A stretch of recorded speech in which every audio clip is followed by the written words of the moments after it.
Mesdemoiselles, Messieurs, bonjour. Avant de donner la parole à Madame le professeur Moreau,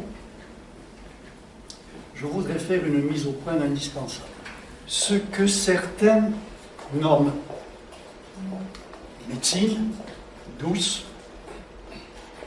médecine naturelle, médecine alternative, médecine parallèle, médecine ayurvédique, médecine chinoise, mais ça n'existe pas en vérité.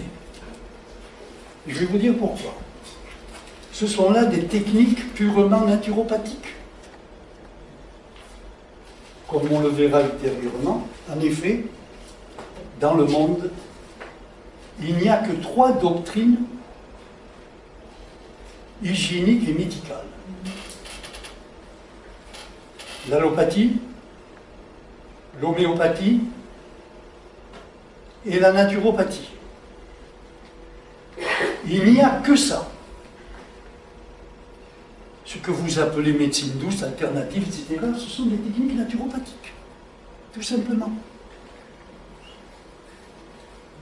Qu'est-ce que c'est qu'une technique naturopathique? C'est une technique naturelle de santé, non médicamenteuse.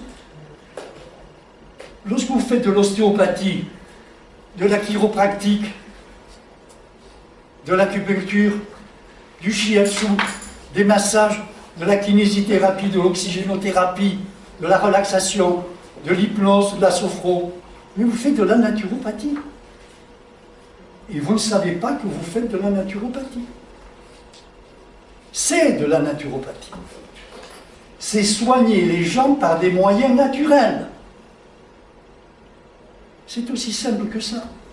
Quand on vous dit médecine chinoise, je plante des légumes, mais c'est de la nature. Mais le chinois lui-même ne sait pas que c'est de la nature.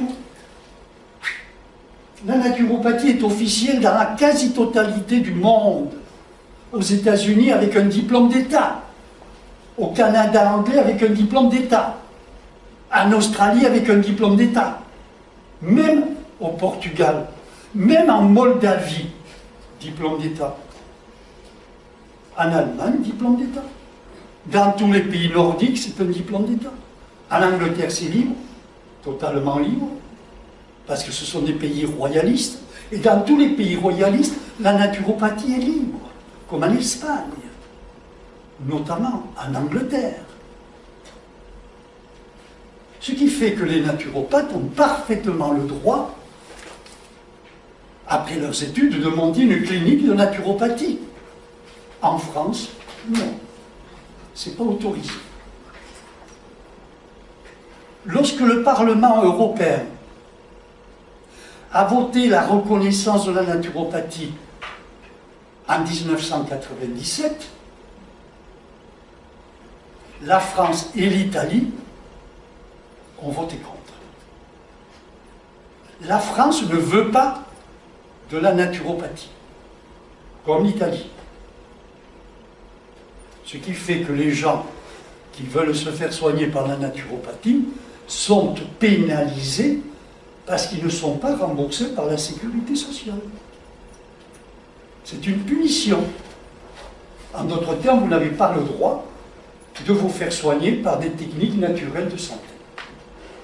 Vous devez obligatoirement faire de la médecine chimique antisymptomatique si vous voulez être remboursé par la sécurité sociale. L'allopathie, c'est la fameuse médecine chimique usuelle que tout le monde a utilisée durant sa vie, plus ou moins. C'est une médecine essentiellement antisymptomatique ou palliative. Elle n'a pas pour but de faire de la santé, mais tout simplement de réprimer des symptômes.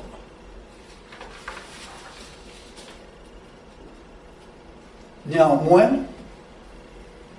cette médecine allopathique est fort utile dans les cas d'urgence et d'exception. C'est dire que si l'allopathie n'existait pas, ben, il faudrait l'inventer.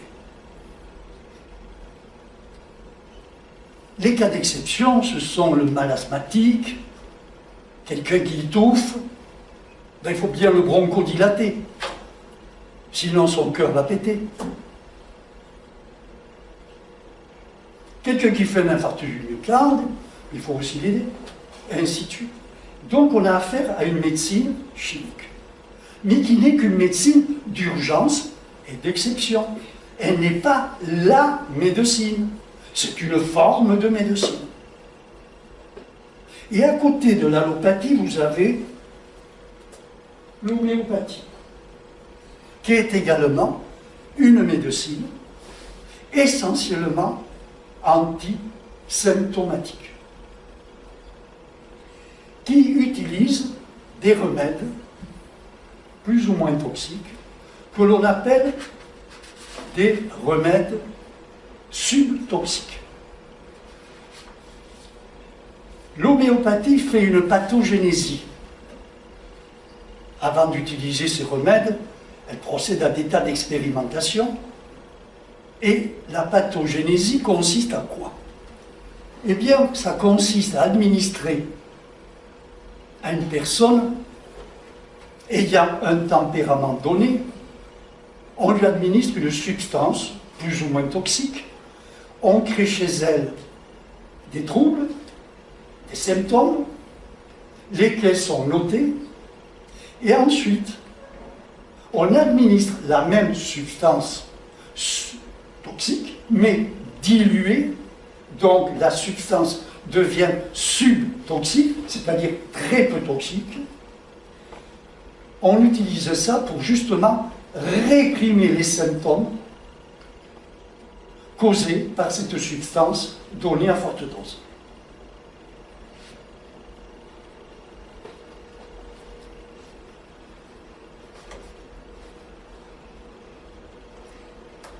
L'allopathie est la médecine chimique qui frappe très fort.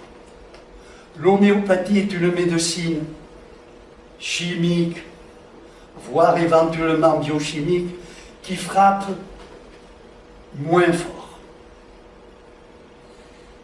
L'homéopathie cherche à stimuler les défenses organiques. Elle voit la maladie à travers le malade. Malheureusement, elle cherche à stimuler les défenses organiques avec une substance plus ou moins toxique. Vous allez me dire, c'est déjà un progrès, mais cette substance toxique, subtoxique, consommée durant un temps trop long, use la force vitale du malade. Je connais une jeune femme qui malheureusement, pendant 6 ans, s'est soignée par l'homéopathie et elle est complètement déglinguée.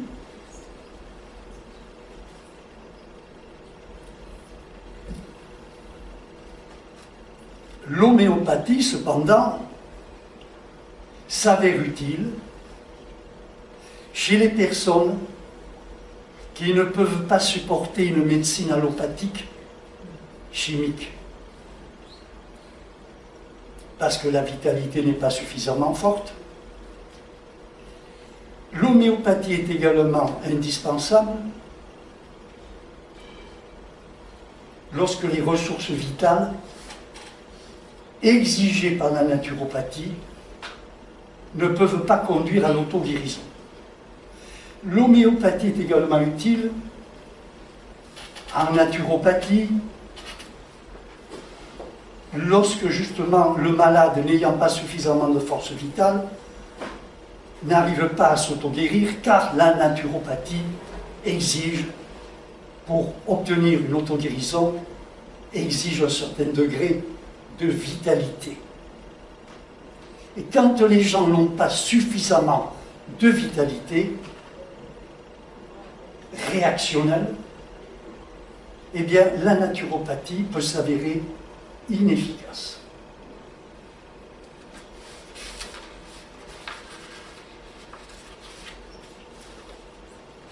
Parlons maintenant de la naturopathie. Il y a deux naturopathies.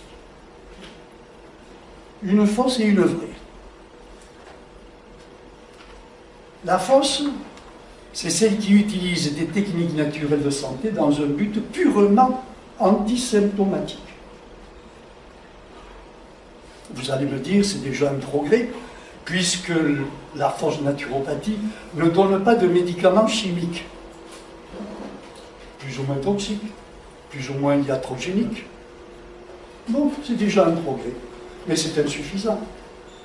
En fait, la fausse médecine naturopathique, qui ne vise qu'à supprimer des symptômes,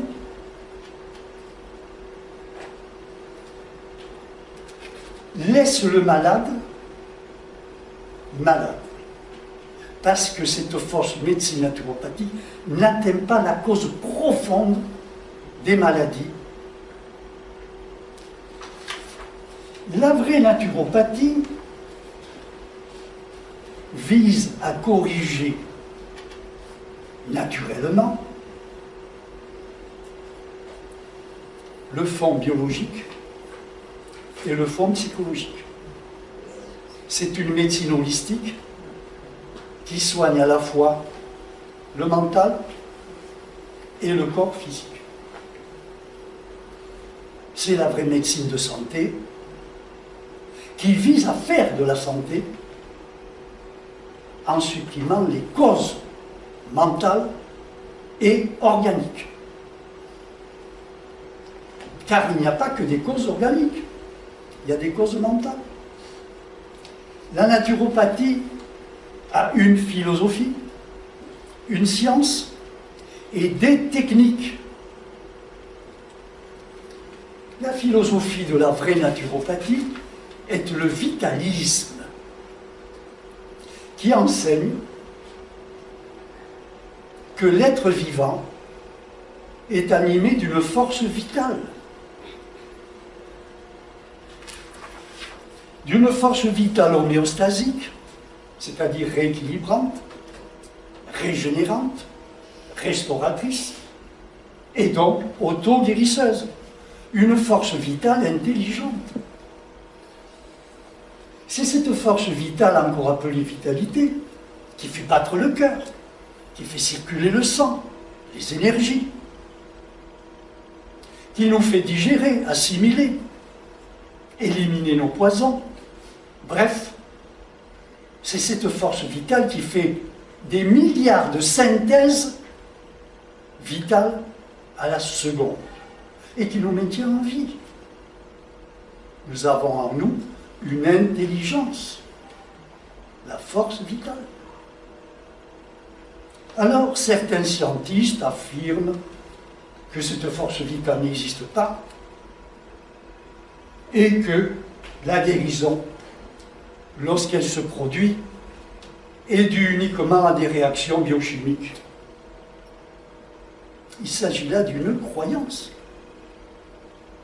Et on peut démontrer la fausseté de cette croyance. En effet, aucune pommade au monde, aussi bien formulée soit-elle, avec les meilleures substances biochimiques du monde, ben cette pommade n'a jamais guéri les plaies faites à une personne qui vient de mourir. Tout simplement parce que la personne qui vient de mourir n'a plus de force vitale. Autodéfensive, autoguérisseuse.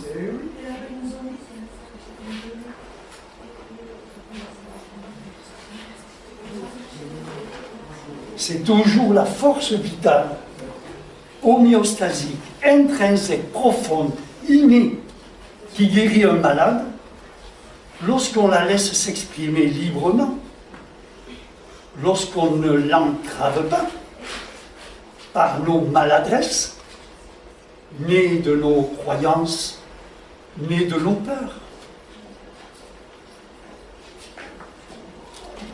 Voyons à présent la science de la vraie naturopathie.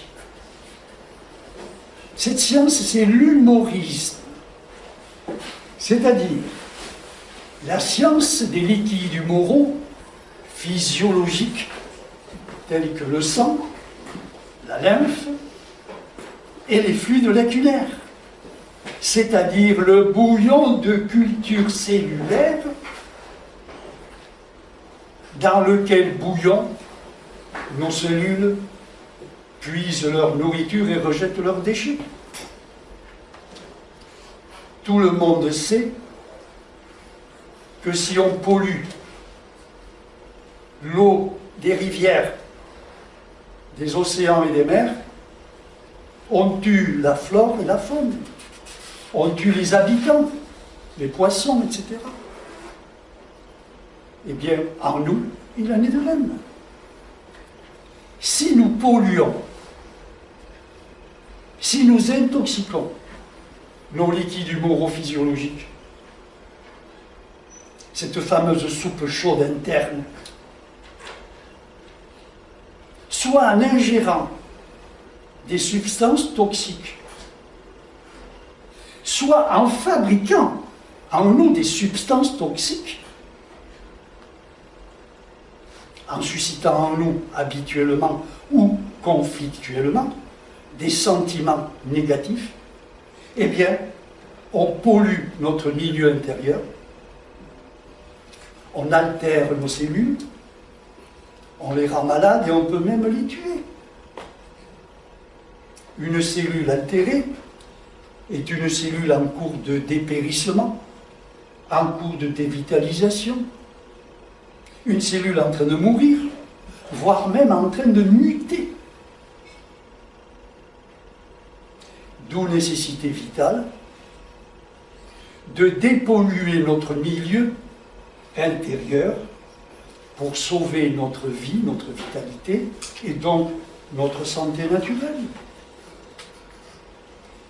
Mais j'aurai l'occasion de vous reparler de ceci ultérieurement. À présent, voyons les techniques naturopathiques utilisées dans la vraie naturopathie.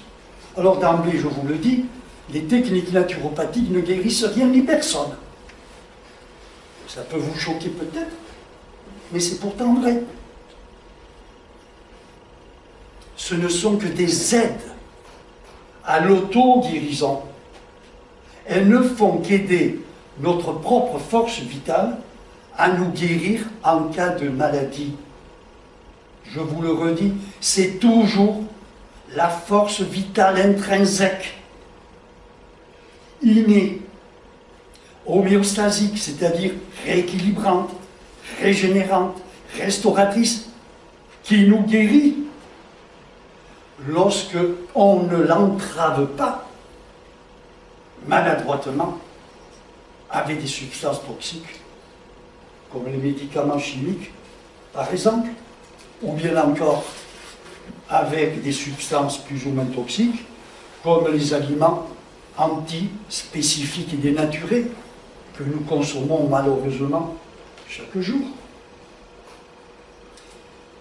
Il y a en naturopathie des techniques majeures et des techniques mineures. Alors, les techniques majeures, vous les avez au tableau. Technique par les aliments, c'est la diétothérapie, la nutrithérapie. Les techniques par les plantes, c'est la phytothérapie. Par les idées, la psychothérapie. Tout ça, c'est de la naturopathie. Par les exercices, par les gaz, l'oxygénothérapie. Les bains, l'hydrothérapie. Les mains, la chirothérapie, la chirostéothérapie, la chiropractique, l'ostéopathie, le shiatsu, etc. La réflexologie, les rayons, la bioradiothérapie, puis les fluides, le magnétisme humain. Est-ce que le magnétisme humain existe? Mais oui, parce que l'homme est un système électromagnétique. Et donc, quand il magnétise, il ne fait pas que magnétiser, il fait de l'électromagnétisme.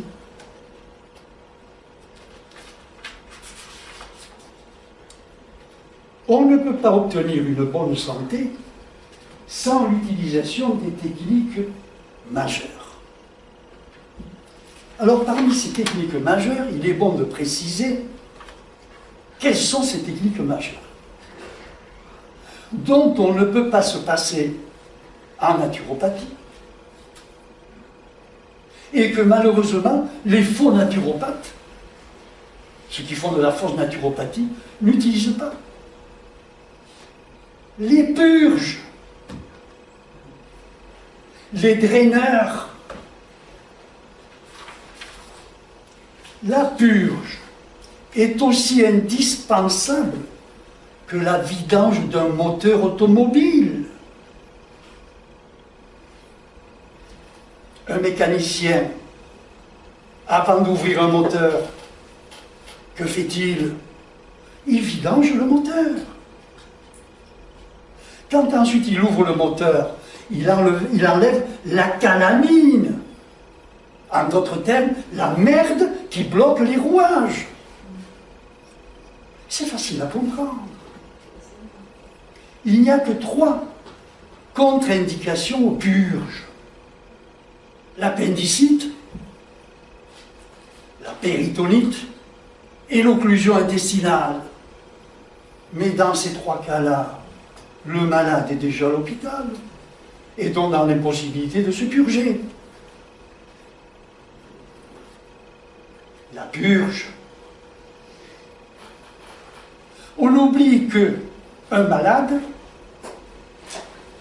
a dans son tube digestif 2 types de flore microbienne. Une flore pathologique, spécialisée dans la dégradation des aliments cuits, des aliments morts, et une flore physiologique spécialisée dans l'alimentation crue vivante. Et ces 2 flores se font la guerre. D'où les gaz, les ballonnements, les hémorroïdes, etc., etc. Quand un malade se présente dans mon cabinet, je commence par le purger à mort. Je le fous en chiasse. C'est indispensable. Il faut évacuer toute cette flore microbienne pathologique. Elle n'est pas pathogène, elle est pathologique. Car les microbes ne sont pas pathogènes, ils sont pathologiques. C'est le terrain organique qui est pathogène. En d'autres termes, c'est le malade qui est pathogène, pas le microbe. Le microbe n'est que l'opportuniste. Il vient là, il se greffe chez le malade pour manger sa morbidité, car les microbes ne se nourrissent que de morbidité. Ce sont des éboueurs. Les microbes ne sont pas pathogènes, ils sont pathologiques. Et un malade, eh bien, il faut enlever cette flore microbienne intestinale pathologique. Et tant qu'on n'a pas vidangé ce cloaque, tant que l'intestin n'est pas propre, on ne peut pas mettre à l'intérieur des aliments spécifiques et naturels crus.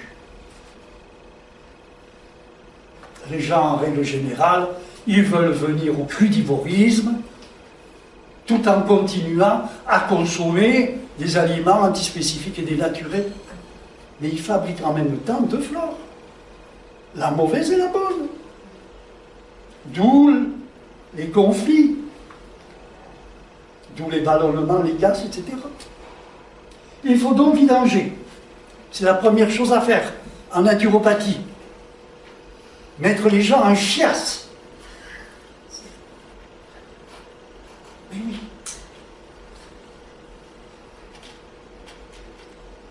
Si vous lisez le livre vert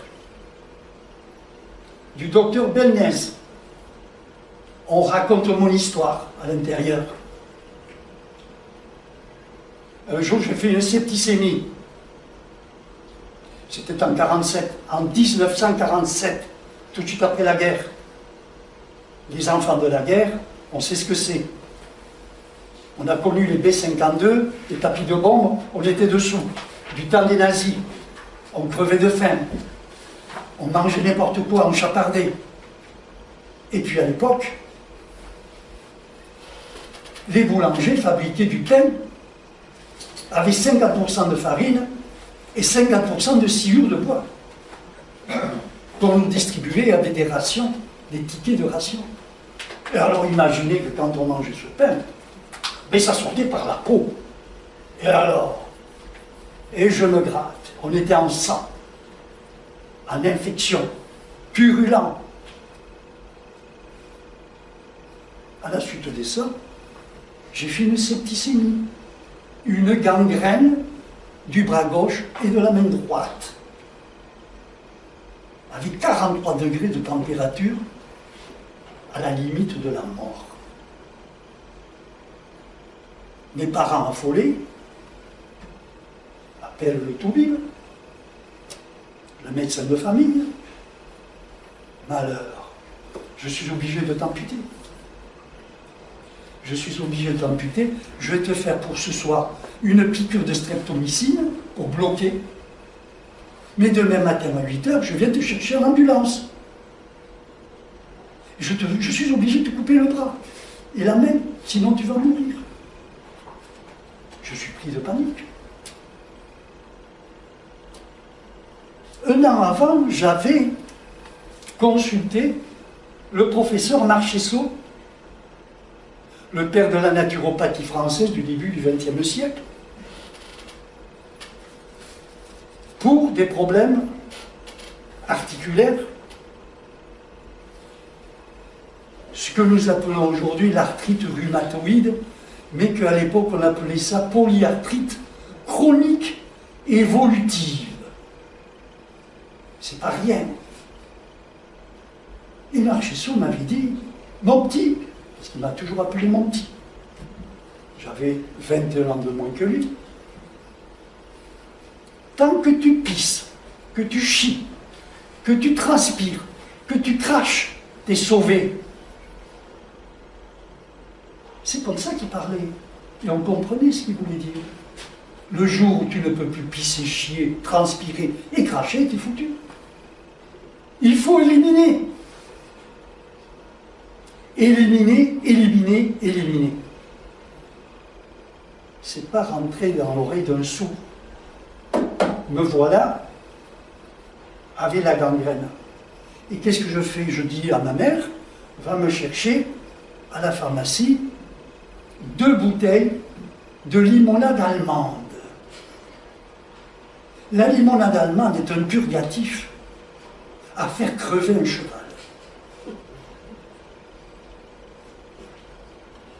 On donne 2 bouteilles à un cheval, vous le videz tellement qu'il en crève. Et moi, j'ai passé la nuit à boire la purge, le derrière sur un seau, parce que ça y allait, hein. Ça dépotait, comme dirait l'autre, et à faire des enveloppements humides avec le pique-feu, des serviettes hygiéniques à l'ancienne. Vous n'avez pas connu ça? C'était des serviettes comme ça longues, comme ça larges, éponges, que la femme mettait entre les cuisses avec une ficelle. Elle saignait là-dedans et après elle faisait la sanquette, elle nettoyait tout ça. Donc une pile comme ça de serviettes hygiéniques à l'ancienne. Et faire des enveloppements chauds sur un bras totalement insensible, noir comme du charbon. Pourquoi faire les enveloppements chauds? Pour vasodilater. Vasodilater. Ouvrir les vannes pour que le sang se mette à circuler. Et la purge, et bien pour vider ma vésicule biliaire, le foie, l'intestin. Et quand on vide la vésicule biliaire, le foie et l'intestin, ce sont toutes les cellules qui se vident en même temps.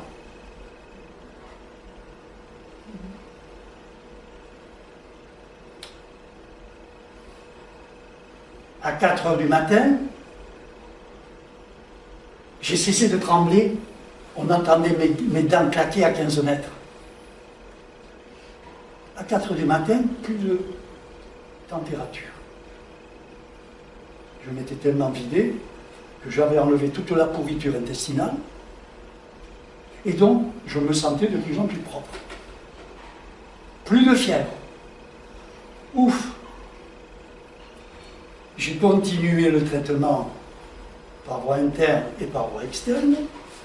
Et à 6 h du matin, car le toubib m'avait dit, le docteur Dubuc, à Pauillac, c'est authentique, hein, l'histoire. Il me dit, je viens à 8 h.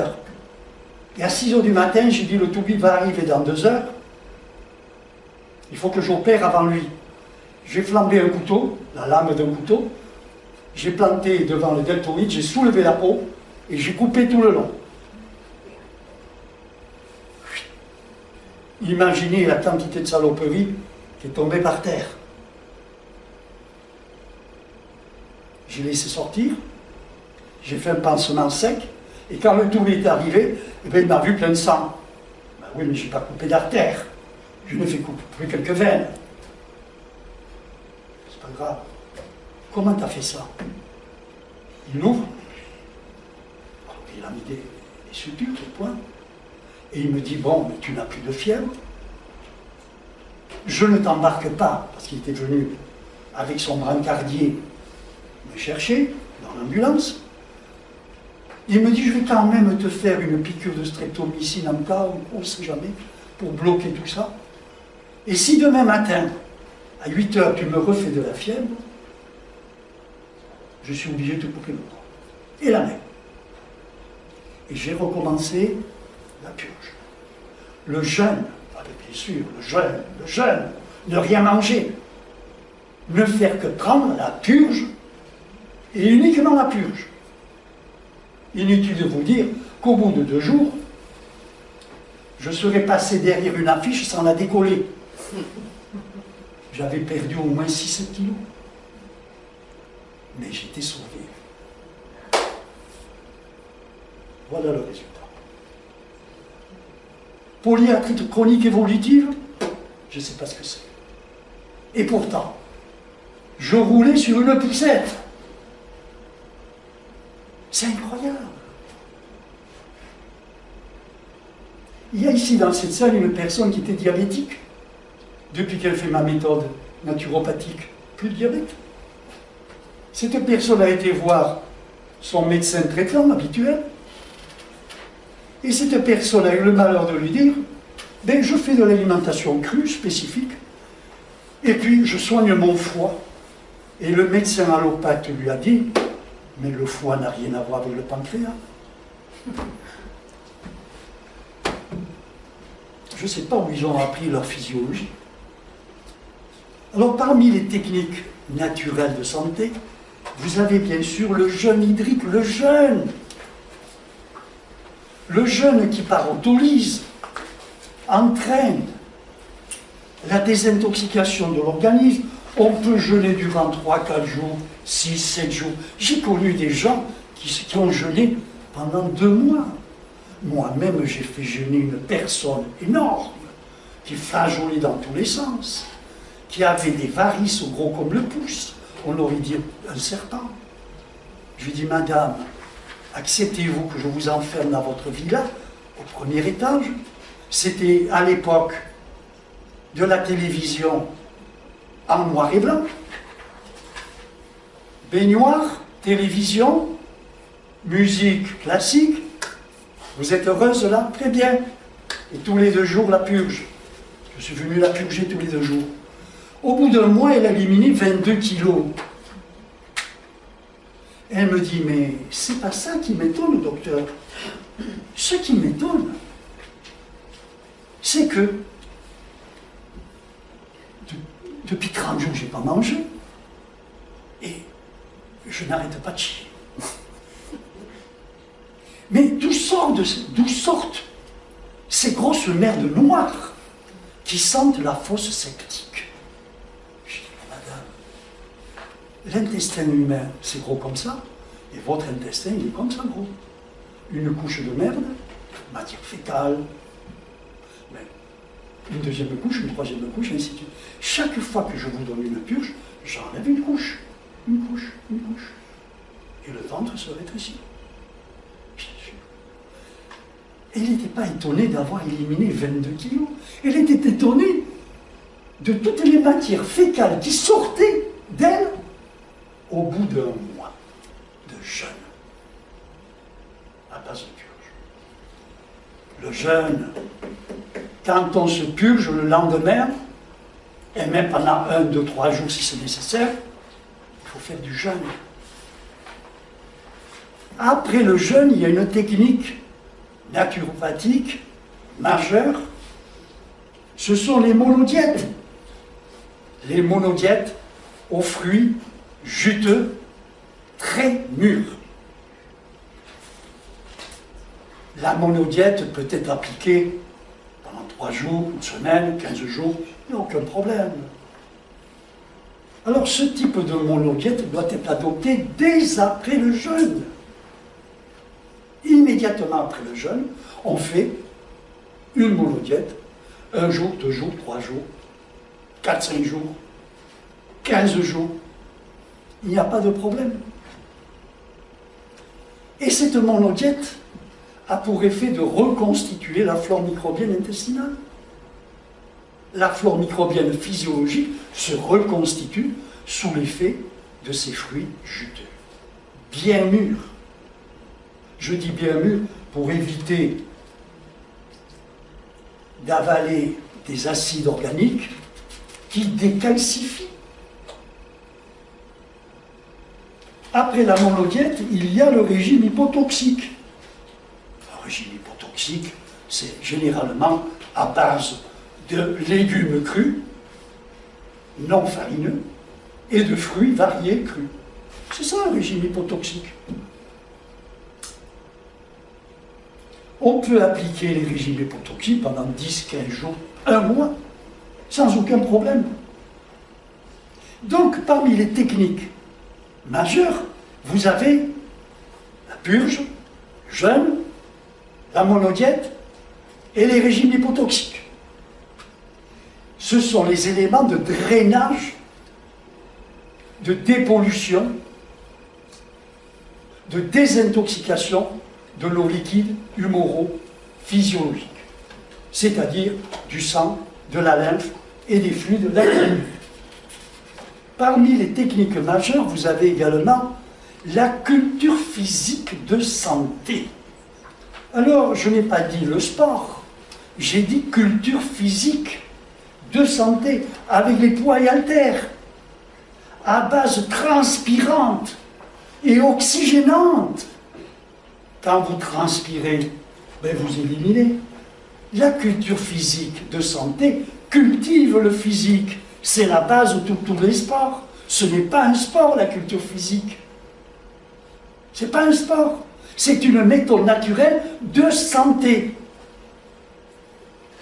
La culture physique de santé est en fait la gymnastique des organes. La gymnastique de nos organes internes. Le poumon, le foie, la rate, le gésier, tout ce que vous pouvez penser. Le muscle est une pompe vascularisante, comme une éponge, qui fait circuler le liquide organique, le sang, la lymphe, lorsqu'il est en activité rythmique. Pas quand vous faites des travaux ménagers, non, ça ne cultive rien. C'est la culture physique avec des poids et haltères, avec des appareils à contrepoids. Il faut que ça soit rythmique.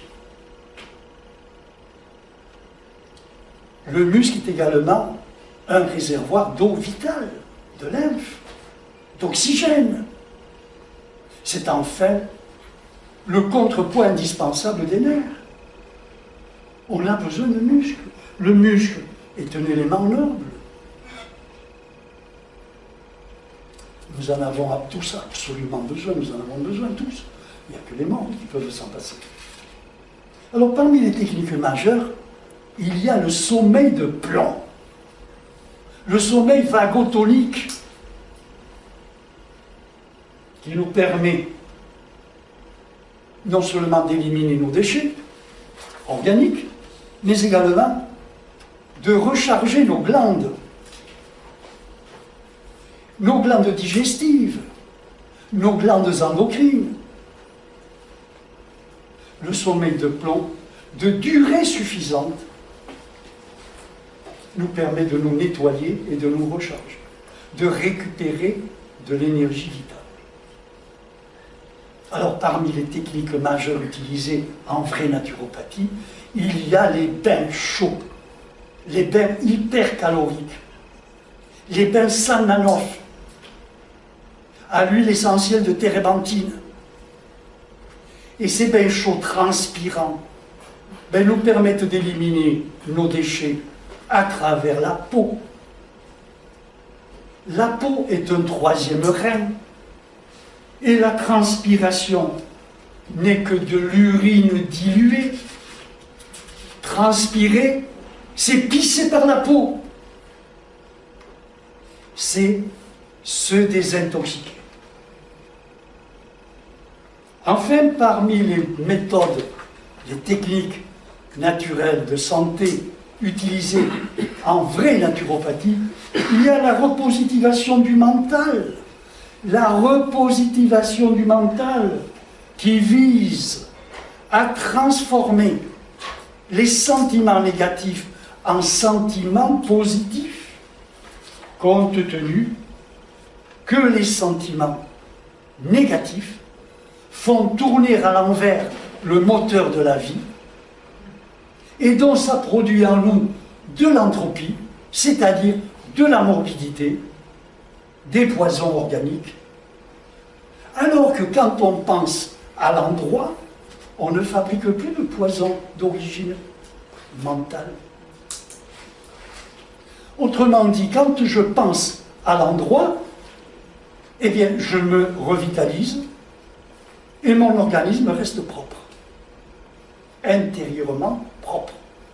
Mais quand je pense à l'envers, c'est-à-dire négativement, conflictuellement, eh bien, je me dévitalise, je m'encrasse. Et si je suis dévitalisé et encrassé, ben, je suis malade, je tombe malade. C'est de la logique, tout ça. Il faut bien comprendre que c'est l'utilisation hiérarchique de toutes ces techniques naturopathiques qui permettent essentiellement de se désintoxiquer et de revitaliser nos liquides humoro-physiologiques, par conséquent, nos cellules. Donc, ce sont ces techniques qui nous aident à nous vitaliser et à retrouver notre santé naturelle. Alors, à présent, qu'est-ce que la santé naturelle et qu'est-ce que la maladie non accidentelle? Il y a deux types de maladies. La maladie accidentelle et la maladie non accidentelle. La maladie accidentelle, c'est une maladie qui est provoquée par un accident.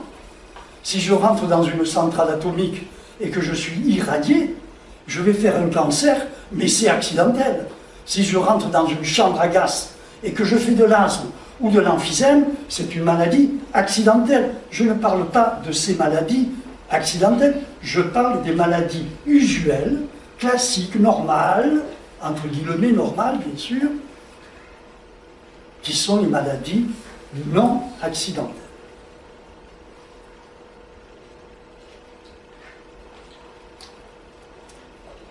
Les maladies non accidentelles sont causées par des substances toxiques que nous avons incorporées en nous ou que nous avons générées en nous par nos conflits psychologiques et qui se sont accumulées en nous. On peut dire que la santé naturelle est le résultat d'une hygiène interne psychobiologique.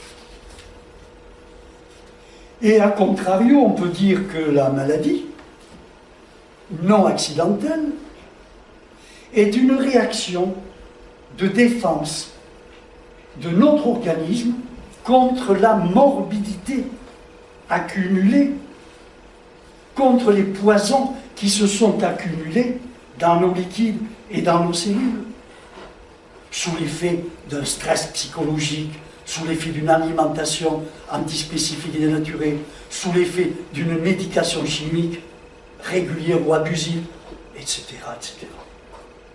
Autrement dit, La maladie non accidentelle est un effort que fait notre organisme pour se purger de ces poisons.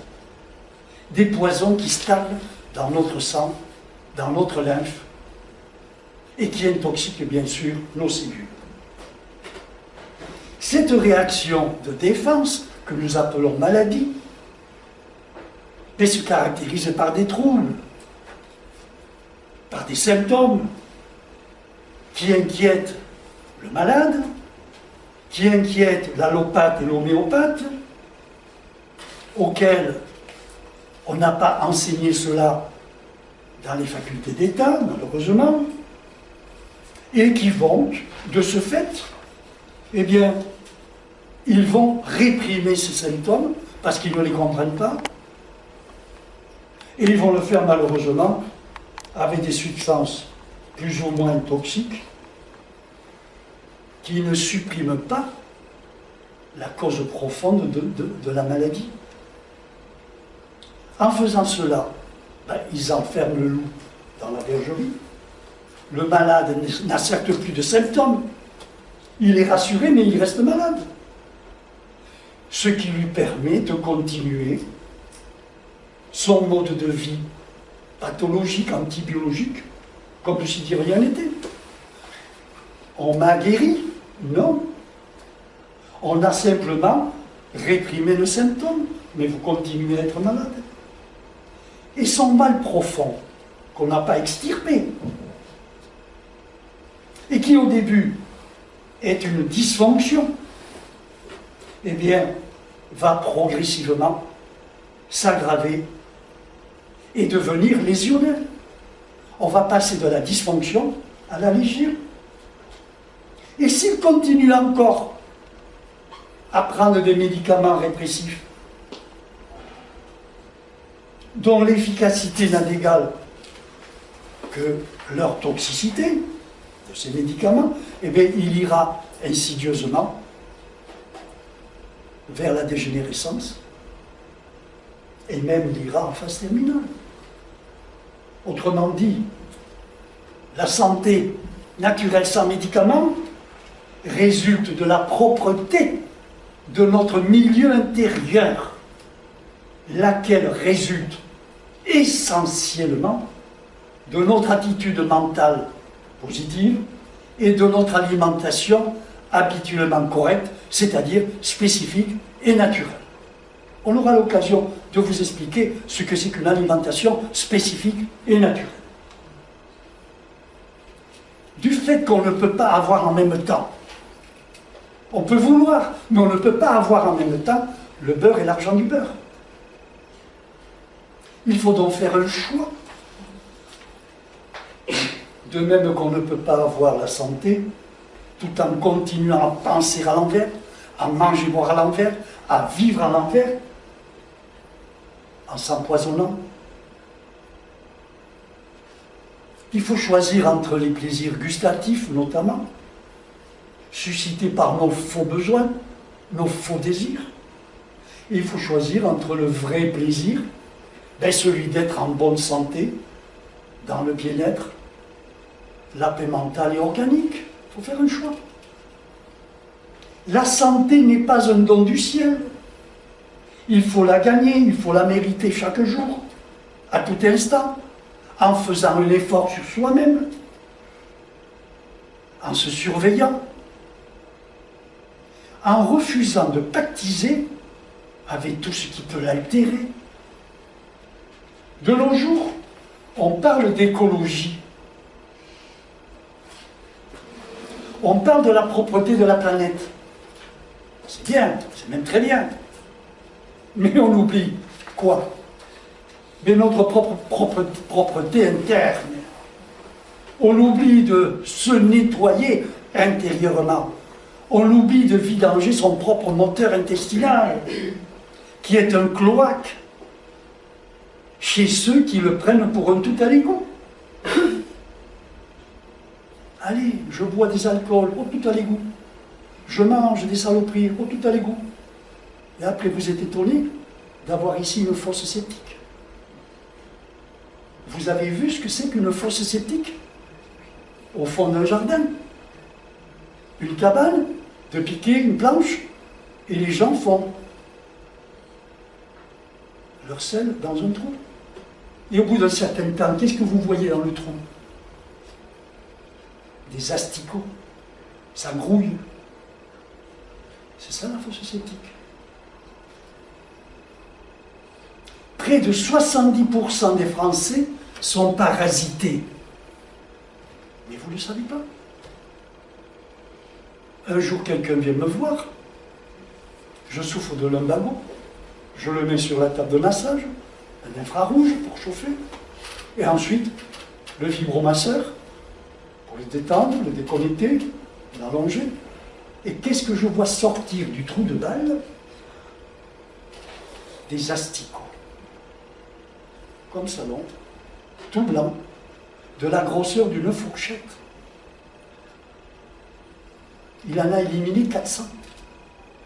Il en a éliminé 400. Et j'ai mis 6 ou 7 mois avant de réussir à enlever la mer, un engin comme ça long, gros comme le pouce, blanc nacré, le ténia. Un ténia comme ça, on aurait dit un serpent.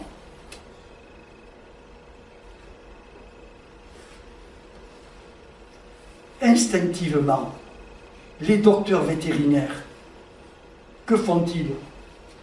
Eh bien, ils pensent à purger les animaux qu'ils soignent. Vous allez chez un vétérinaire, il faut lui donner une purge, il faut le vermifuger. Vous allez voir chez un médecin, il ne vous dit jamais de prendre une purge et d'enlever vos vers intestinaux. Mais les allopathes et les homéopathes, on ne leur a pas appris, ce n'est pas leur faute. Eh bien, sans oublier la valeur des purges, la valeur des draineurs. Alors, la naturopathie est-elle efficace? Alors, les 3 grandes clés de la naturopathie, de la vraie naturopathie évidemment, c'est le penser à l'endroit, le manger-boire à l'endroit et le vivre à l'endroit. Lorsqu'un malade se remet à penser à l'endroit, à manger-boire à l'endroit, à vivre à l'endroit, eh bien il se remet à l'endroit. Parce qu'il agit conformément à la loi vitale qui le régit inexorablement. Et il retrouve alors, progressivement, et même assez rapidement, il retrouve de la vitalité, de la santé et du bien-être.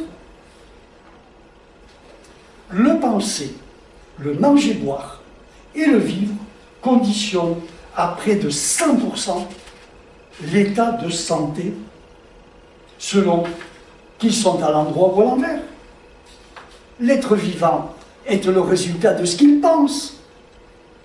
Il est le résultat de ce qu'il mange, de ce qu'il boit. Il est le résultat de ce qu'il respire. Il est le résultat de ce qu'il introduit en lui. Il est le résultat de ce qu'il génère en lui, dans son mental. Il est le résultat de ce qui sort de lui ou qui ne sort plus de lui. Quand les gens consomment des poisons, tant qu'on élimine le poison, on est en bonne santé. Mais quand on ne peut plus éliminer le poison, on tombe malade. D'où la nécessité vitale d'apprendre aux gens à se désintoxiquer et à se revitaliser. La vie, c'est quoi? La force de vie, c'est une force qui résiste à la mort. Or, il s'avère que le penser à l'endroit, que le manger-boire à l'endroit et que le vivre à l'endroit, eh bien, entretient cette force vitale. Mais il s'avère aussi que quand on pense à l'envers, qu'on mange et qu'on boit à l'envers, qu'on vit à l'envers, eh bien, on détruit cette force vitale. Ben, c'est logique. Alors retenez bien que ce qui entretient la vie, eh bien, ça entretient la vitalité, donc la santé. Et donc, ça nous permet de nous reconstituer. Donc, pour éviter de se rendre malade, comme pour se guérir vraiment, radicalement, ben, il faut avant tout quoi? Ben, il faut savoir penser à l'endroit, positivement. Il faut savoir manger et boire à l'endroit des aliments spécifiques et naturels. Et puis enfin, il faut savoir vivre à l'endroit, c'est-à-dire cesser de brasser des idées négatives, toxigènes, toxicogènes. Il faut cesser de boire des alcools, de fumer du tabac, de consommer des overtoniens, des drogues. Il faut éviter de faire du noctambulisme, de se coucher à 2 ou 3 heures du matin. Il faut éviter les abus orgasmiques, dont on ne parle jamais. Bref, il faut éviter, et oui, il faut éviter les abus orgasmiques, qui dévitalisent. Ben oui. Bref, il faut éviter la sédentarité. Il faut faire de la culture physique. Le professeur Marchessault, le grand spécialiste de la naturopathie, avait l'habitude de dire que 80% des malades pourraient se guérir vraiment en appliquant les méthodes naturopathiques que je viens de vous exposer, à condition de faire cela sérieusement, évidemment. Et puis les 20 restants pourcents, les 20 autres pourcents, eh bien, ils pourraient eux aussi s'améliorer grandement en suivant cette méthode naturelle de santé, à condition qu'elle soit appliquée d'une manière adéquate. En naturopathie, les échecs, car il y a des échecs, bien sûr, il y a des échecs, eh bien, ne peuvent provenir que de malades à bout de ressources vitales, des malades qui n'ont plus de vitalité, et qui d'ailleurs n'ont même plus envie de vivre. Car il faut avoir de la vitalité encore en soi, pour pouvoir avoir la force d'expulser les poisons. Alors, les malades en état de cachexie, ben, ils n'ont plus de vitalité. Alors bien sûr, il y a des échecs avec ces gens-là. Et puis il y a les malades indisciplinés, qui eux, ils abandonnent au bout de 1 ou 2 ou 3 jours la méthode naturopathique, croyant qu'ils peuvent avoir le beurre et l'argent du beurre en même temps, la santé, le bien-être, la joie, le bonheur, tout en pactisant avec le diable des mauvaises habitudes. Voilà, je vous remercie. Merci.